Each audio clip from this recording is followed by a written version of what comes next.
Hello students, मैं विजय सिंह आप सभी लोगों का अपने चैनल जीना सीखो में स्वागत करता हूं।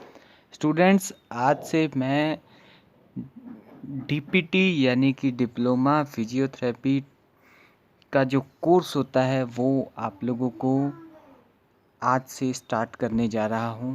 और आप मेरी अगर पहली वीडियो देख चुके होंगे तो उसमें मैंने आपको डीपीटी का सिलेबस दिखाया था। और आज मैं आप लोगों को क्रायोथेरेपी करवाने जा रहा हूँ। तो क्रायोथेरेपी क्या होती है उसके बारे में आज हम एक्सप्लेन में पढ़ेंगे। क्रायोथेरेपी की डेफिनेशन पढ़ेंगे, क्रायोथेरेपी क्या है, क्रायोथेरेपी आप किस तरह से करते हैं या उसके यूजेस क्या हैं, साइड इफ़ेक्ट क्या है, डेफिनेशन क्या है, वो सब चीज़ें आज हम क्रायोथेरेपी के बारे में इस वीडियो में जानेंगे। तो स्टूडेंट्स, चलिए स्टार्ट करते हैं। ज़्यादा समय ना ख़राब करते हुए चलते हैं आज की अपने टॉपिक क्रायोथेरेपी की ओर। मैं थोड़ा सा बता दूं, क्रायोथेरेपी जो होती है, जैसे कि आप डायग्राम में देख सकते हैं, क्रायोथेरेपी जो होती है वो किसी दर्द को ख़त्म करने के लिए एक थेरेपी की जाती है, उसे क्रायोथेरेपी कहते हैं। ये पेन रिलीफ होता है, आपके दर्द को ख़त्म करता है। इसे क्रायोथेरेपी को आप कोल्ड थेरेपी भी कहते हैं या आप कोल्ड थेरेपी कह सकते हैं। अब क्यों कहते हैं या क्यों कह सकते हैं वो हम आगे जानेंगे। तो चलिए डेफिनेशन स्टार्ट करते हैं। सबसे पहले डेफिनेशन। तो डेफिनेशन ये है कि क्रायोथेरेपी की definition, cryotherapy sometimes known as cold therapy. Cryotherapy को कुछ समय के लिए कोल्ड थेरेपी के नाम से जाना जाता था। इज़ द लोकल और general use of low temperature in medical therapy. और इसका जो यूज़ है वो लोकल और जनरल मेडिकल में टेम्परेचर के तौर पे किया जाता था। इसमें जो है, इस थेरेपी में टेम्परेचर लो होता था। और क्रायोथेरेपी में be use to treat a variety of tissue lesions. और ये जो है टिश्यू के क्षेत्र पर किया जाता है। The most prominent use of the term refer to the surgical treatment specifically known as cryosurgery. और ये जो है आपका सर्जरी के तौर पे ट्रीटमेंट भी किया जाता है। और इसे स्पेसिफिकली अगर कहा जाए तो सर्जिकल ट्रीटमेंट जब इस तरह का क्रायोथेरेपी में किया जाता है तो उसे क्रायोसर्जरी या क्रायो एब्लेशंस कहा जाता है। तो students, cryosurgery is the application of extremely low temperature to destroy abnormal or diseased tissue and is used most commonly to treat skin conditions. इसके अलावा अगर हम और एप्लीकेशंस या और बातें करें तो ये लो टेम्परेचर में किया जाता है या लो टेम्परेचर होता है। ये एबनॉर्मल डिजीज़ जैसे कि स्किन की डिजीज़ हो, उस टाइम पे स्किन कंडीशन को ठीक करने के लिए इसे ट्रीटमेंट के तौर पर यूज़ किया जाता है। स्टूडेंट, एक बात बता दूं, ये क्रायोथेरेपी जब भी की जाती है तो ये पेन वाली जगह पे भी की जाती है। जैसे कि आप लोग देखते होंगे स्प्रे, जब भी किसी स्पोर्ट्समैन या स्पोर्ट्स प्लेयर को चोट लग जाती है तो अचानक एक स्प्रे यूज़ किया जाता है। उसमें क्रायोथेरेपी के कुछ अंश होते हैं। मैं ये नहीं कह रहा हूँ कि क्रायोथेरेपी ही होती है, लेकिन कुछ क्रायोथेरेपी उस तरह की होती हैं। जिस तरह स्प्रे होता है, स्प्रे का जो टेम्परेचर होता है वो लो होता है, और इसी तरह से क्रायोथेरेपी होती है। और क्रायोथेरेपी जो है इसी तरह से पेन पे यूज़ किया जाता है। अगर कहीं पेन है तो उस टाइम इस तरह की थेरेपी की जाती है और पेन रिलीफ हो जाता है इस थेरेपी के ज़रिए। स्टूडेंट्स, मैं आपको ये बताना चाहूँगा कि आप सभी स्टूडेंट्स जो लोग मेरी वीडियो देख रहे हैं, आप सभी लोग इस वीडियो को देखिए। और जब मैं आप लोगों को ये चीज़ बता रहा हूँ, समझा रहा हूँ, उसी टाइम कोशिश करिए कि ये चीज़ें नोट कर लें और इसे एक नोट्स की तरह तैयार करें। अगर कोई वर्ड टफ लगता है तो तुरंत मेरी वीडियो को बैक करें और आप उस वर्ड को दोबारा सुने क्योंकि मैं हर एक वर्ड को हिंदी में ट्रांसलेट करके बता रहा हूँ। तो क्रायोथेरेपी आप सभी समझ गए होंगे, इसे एक कोल्ड थेरेपी कहा जाता है और इसका टेम्परेचर लो होने के कारण इसे कोल्ड थेरेपी कहा जाता है। अब ये पेन रिलीफ करता है, इस थेरेपी के जरिए हम किसी पेन को ख़त्म कर सकते हैं, रिलीफ कर सकते हैं। तो स्टूडेंट्स, ये आपका जो क्रायोथेरेपी था, ऊपर की जो लाइनें हैं जैसे कि वो डेफिनेशन है और डेफिनेशन के जरिए मैंने कुछ कोशिश की है कि आपको उसे समझाया जा सके। अब हम आगे चलते हैं। अब हम धीरे धीरे क्रायोथेरेपी की डेफिनेशन कंप्लीट कर चुके हैं, क्रायोथेरेपी के कुछ यूजर्स देख चुके हैं। अब यूजर्स हम एग्जैक्ट देखेंगे कि कहाँ कहाँ ये चीज़ यूज़ की जा सकती है। उसके बाद हम जो है साइड इफ़ेक्ट की बात करेंगे। तो साइड इफ़ेक्ट और क्रायोथेरेपी यूजर्स क्या हैं, तो उस पे हम धीरे धीरे बढ़ते हैं। तो स्टूडेंट्स, यहाँ तक उम्मीद है आप सभी लोगों को डेफिनेशन क्रायोथेरेपी की कंप्लीट समझ में आ गई होगी। अब ये क्रायोथेरेपी आपको हॉस्पिटल में फिजियोथेरेपी डिपार्टमेंट में मिलती है। स्टूडेंट्स, बता दूं, क्रायोथेरेपी जो होता है वो फिजियोथेरेपिस्ट जो होते हैं वो करते हैं और ये हॉस्पिटल के अंदर किया जाता है। हॉस्पिटल में इनका क्रायोथेरेपी का एक रूम होता है, उस रूम में इस थेरेपी को किया जाता है और पेशेंट को इस थेरेपी के जरिए पेन रिलीफ महसूस होता है। और ये थेरेपी के साइड इफ़ेक्ट भी कुछ हैं और वो साइड इफ़ेक्ट भी हम देखेंगे। और साइड इफ़ेक्ट में आपको इरिटेशन हो सकता है, इरिटेशन के अलावा आपको स्किन रेडनेस हो सकती है और भी ऐसे कई साइड इफ़ेक्ट्स होते हैं अगर ये क्रायोथेरेपी ज़्यादा की जाए या किसी को सही तरीके से ना की जाए, तो इस तरह की प्रॉब्लम्स क्रिएट हो सकती है।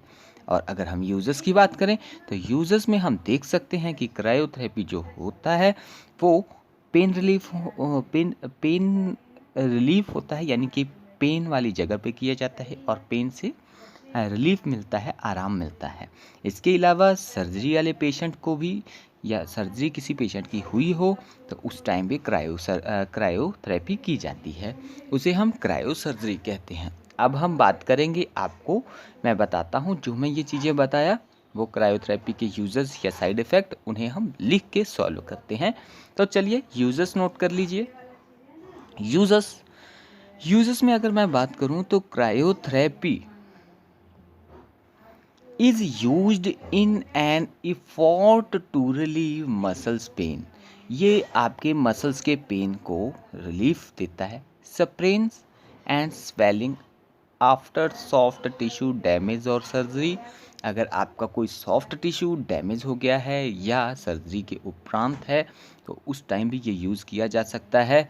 It can be range of treatments from the applications of ice pack, और इसे आइस पैक के जरिए भी यूज़ किया जाता है, और आइस पैक और इमर्जन इन आइस बाथ, और ये आइस बाथ की तरह भी यूज़ किया जाता है। Generally known as cold therapy, और इसे जो है जनरली कोल्ड थेरेपी के नाम से भी जाना जाता है। अब कोल्ड थेरेपी होने का क्यों, इसका क्रायोथेरेपी का नाम कोल्ड थेरेपी क्यों पड़ा, तो ये आप सभी लोग जान गए होंगे कि इसमें आइस पैक के को यूज़ किया जाता है, तो डेफिनेटली आइस ठंडी होती है, तो इसीलिए आइस ठंडे होने के कारण क्रायोथेरेपी को कोल्ड थेरेपी भी कहा जाने लगा। तो स्टूडेंट्स, आगे हम बात करें to the use of cold chambers, और इस थेरेपी में जो आपके चैम्बर होते हैं वो कोल्ड होते हैं। डेफिनेटली अगर वहाँ पे आइस होगी तो आपका जो चैम्बर होगा जहाँ पे ये थेरेपी की जाती होगी वो सब क्या है, कोल्ड होंगे। तो अब ये यूजर्स मैं आपको दोबारा बता देता हूँ। Cryotherapy is used an effort to relieve muscles pain को ये रिलीफ पहुँचाता है। कौन? Cryotherapy. Sprains and swelling after soft tissue, और आपके जो टिश्यू पे थोड़ी पेन हो या स्वेलिंग हो तो उसे भी, सॉफ्ट टिश्यू को ये ठीक करता है क्रायोथेरेपी। इसके अलावा सर्जरी के दौरान भी ये किया जा सकता है। It can be range of treatments, ये एक ट्रीटमेंट की रेंज होती है, उस रेंज के अधीन किया जाता है। The application of ice pack भी इसमें यूज़ कर सकते हैं, और इसी आइस पैक यानी कि आइस बात के कारण ही इसे जो है नाम दिया जाता है generally known as cold therapy.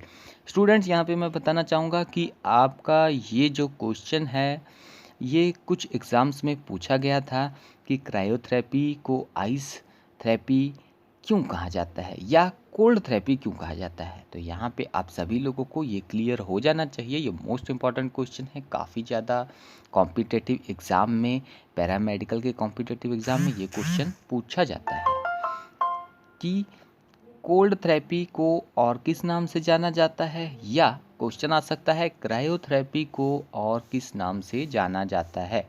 तो क्रायोथेरेपी को कोल्ड थेरेपी के नाम से जाना जाता है। क्यों जाना जाता है? क्योंकि इसका टेम्परेचर लो होता है। तो अब हम बात करेंगे आगे to the use of cold chamber, और इसे कोल्ड चैम्बर में यूज़ किया जाता है। तो स्टूडेंट्स, उम्मीद है आप सभी लोगों ने डेफिनेशन अच्छे तरीके से समझ ली होगी, क्रायोथेरेपी के यूजर्स देख लिए होंगे। इसके अलावा अगर मैं बात करूं तो आप लोगों ने क्रायोथेरेपी के यूजर्स के साथ क्रायोथेरेपी को कोल्ड थेरेपी क्यों कहा जाता है उसे भी समझ लिया होगा। अब हम बात करें तो नेक्स्ट आपका पॉइंट जो बाकी बचा है वो है साइड इफ़ेक्ट्स। तो साइड इफ़ेक्ट्स क्या होते हैं क्रायोथेरेपी से? तो जैसे कि मैं आपको पहले भी बता चुका हूँ कि साइड इफ़ेक्ट की अगर हम बात करें तो क्रायोथेरेपी जिस मसल्स या जिस स्किन पर हम क्रायोथेरेपी यूज़ करते हैं, अगर उसकी डोज हाई हो या डोज में प्रॉब्लम हो तो ये आपके स्किन रैशेस या स्किन रेडनेस की जैसी प्रॉब्लम्स क्रिएट कर सकती है। तो चलिए उसे हम नोट कर लेते हैं। साइड इफ़ेक्ट की अगर हम बात करें तो चलिए नोट करिए, साइड इफ़ेक्ट हेडिंग बनाइए, और साइड इफ़ेक्ट हेडिंग बनाने के बाद आप लिखिए cryotherapy can reduce unwanted nerve irritations. Nerve में इरिटेशन लाता है, चिड़चिड़ापन, खिंचाव या खुजली जैसी चीज़ें उत्पन्न करता है। It sometimes can leave the tissue affected with unusual sensation, और आपके जो है टिश्यू को वो सेंसेशन कर देता है, अचंचेत कर देता है, वो ठीक से काम नहीं करते। सच एज नम्बनेस और टिंगलिंग और विद रेडनेस, और आपकी स्किन को टिंगलिंग कर देता है, झुर्रियों जैसे हो जाता है, रेडनेस हो जाती है, स्किन रेड कलर की हो जाती है, और and irritation of the skin, और आपकी स्किन पे खुजली होने लग जाती है, या कह सकते हैं कि इरिटेशन चिड़चिड़ापन होता है उस स्किन पर, या कहिए कि खुजली हो सकती है, इचिंग जैसी प्रॉब्लम स्टार्ट हो जाती है। These effect are generally temporary. ये सब चीज़ें आपकी इस क्रायोथेरेपी के डोजेज या उनको सही ढंग से ना करने से होता है। तो स्टूडेंट्स, ये आपके थे साइड इफ़ेक्ट। अब हम क्रायोथेरेपी को अच्छे तरीके से समझ चुके हैं। उम्मीद है स्टूडेंट्स आप सभी लोगों को क्रायोथेरेपी समझ में आया होगा। आज हमने क्रायोथेरेपी टोटल ही कंप्लीट कर लिया है। क्रायोथेरेपी डेफिनेशन कंप्लीट की, क्रायोथेरेपी यूजेस कंप्लीट कर लिए, क्रायोथेरेपी साइड इफ़ेक्ट कंप्लीट किया, और एक और क्वेश्चन कि क्रायोथेरेपी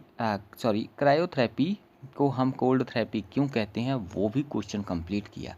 तो इस तरह से आज हमने क्रायोथेरेपी टोटल ही टॉपिक कंप्लीट कर लिया है। उम्मीद है आप सभी लोगों को ये टॉपिक समझ में आया होगा और ये टॉपिक इजी लगा होगा, और मैंने बहुत कोशिश की है कि आपको एक सिंपल वर्डिंग में ये टॉपिक कंप्लीट करवाऊँ, और आने वाले टाइम में मैं आप लोगों को फिजियोथेरेपी के और भी जो टॉपिक्स हैं आपके सिलेबस के अकॉर्डिंग कंप्लीट करवाता रहूँगा। अब मैं ये टॉपिक कंप्लीट करने के बाद आपको ये बताना चाहूँगा कि आप सभी स्टूडेंट्स इस टॉपिक को अच्छे तरीके से नोट कर लें, और नोट करने के बाद आप सभी लोग इसे अच्छे से नोट्स के रूप में तैयार कर लें और इसे पढ़ें। पढ़ने के बाद इसे समझें और इसे अच्छे तरीके से लर्न करें, ताकि आप पेपर में ये चीज़ कंप्लीट कर सकें। तो स्टूडेंट्स, आज का ये टॉपिक यहीं पे कंप्लीट होता है। तो अब हम आप लोगों को सिलेबस के अकॉर्डिंग टॉपिक्स कंप्लीट कराते रहेंगे। और आप लोगों को अगर डीपीटी या फिजियोथेरेपी का आपको सिलेबस नहीं मिला है तो मैं नीचे लिंक दे दूंगा, या आप डीपीटी या फिजियोथेरेपी का सिलेबस जीना सीखो चैनल पर जाकर ले सकते हैं। आप लोगों को जीना सीखो चैनल या इसी चैनल पर आपको सिलेबस मिल जाएगा। आप सिलेबस देखिए और जितने भी टॉपिक्स मैं कंप्लीट करवा रहा हूँ उसे टिक करते जाइए। अगर आपके पास सिलेबस नहीं है तो आप यहाँ से ले सकते हैं और कंप्लीट करते जाइए, ताकि आपको बाद में कोई भी प्रॉब्लम ना हो। तो स्टूडेंट्स, चलिए आज का हमारा ये टॉपिक यहीं कंप्लीट होता है। और हमने आज क्रायोथेरेपी के साथ कुछ इम्पोर्टेंट्स बातें की, और क्रायोथेरेपी कंप्लीट हुआ और हमारी बातें भी इम्पोर्टेंट्स जो चीज़ें बताना चाहता था वो भी यहाँ कंप्लीट हुई। अब मैं ये आपसे उम्मीद करता हूँ कि आप लोग इसे नोट्स ज़रूर कंप्लीट करेंगे और इसे कंप्लीट करते रहिए, और बाद में आपको कोई भी प्रॉब्लम ना आए और एग्ज़ाम टाइम में आप इसे अच्छे से कवर कर सकें। तो स्टूडेंट्स, अब हम मिलते हैं इस क्रायोथेरेपी को कंप्लीट करने के बाद। नेक्स्ट टॉपिक को लेकर आपके सामने कल आएंगे और आपको हर टॉपिक अच्छे तरीके से समझाने की कोशिश करेंगे। तो स्टूडेंट्स, क्रायोथेरेपी यही था, ये कंप्लीट होता है। अब आप लोग इसे नोट करिए और अच्छे तरीके से समझिए। अगर किसी को इस टॉपिक में कोई भी प्रॉब्लम हो तो आप लोग कमेंट सेक्शन में भेज सकते हैं, और मैं उनका उस वर्ड को या कोई चीज़ ना समझ में आई हो तो मैं उसे दोबारा समझाने की पूरी कोशिश करूँगा। मिलते हैं नेक्स्ट वीडियो में, तब तक के लिए thank you. Have a nice day.